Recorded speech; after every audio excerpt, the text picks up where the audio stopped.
Талас облусунда Бакай Ата районунда турабыз. Сообщениямды органга угузасыңарбы, атаңардын башыңарды угузасыңарбы? Аракет кылып көргүлөчү. Мен 10 күнгө сууду өчүрүп койсом, колуңардан бир нерсе келеби, кожолдор? Ротацияга мага аракет кыласыңарбы? Бир жериңер менен мостик тургула, мен силерге айтайынбы? Мостикке кантип турат, ошону айтып бербейсизби? Бирок сүйлөгөн сиз да? Мен. Негизи мамлекеттик муниципалдык кызматтын этикасына жатабы?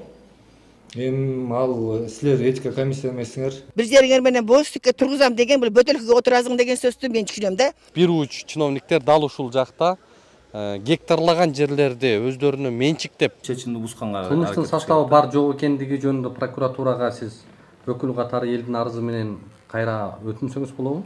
карап жөнөтсөк болот. Бүттүк жерде госрегистрин кулагыл. Бири-бирин жаап жашырышып, администрациядалар жапканга аракет кылат. Арты ушундай кыйкырык өкүк болуп атат. Неге сиз ротация болбодуңуз? Мен эки жакшы иш баштап алдым. Бирөө ушул здание болчу. Бирөө да үй болчу. Ал дагы 89 тамсалды. Кака? Прокуратуранын үйүн эме кылдык. Эми тамсалган жок. Прокуратура, генеральный прокуратура сизди үй салсын деп жиберген жок да буяка. Мындай бечаралардын укугун коргосун, мыйзамды үстөмдүк кылсын деп. Эми сиздер сен эмне үчүн сен ушундай жооп бересиң? Бирде көзү сокур эмес, көөдөнү сокурлар иштегенин да билип турат.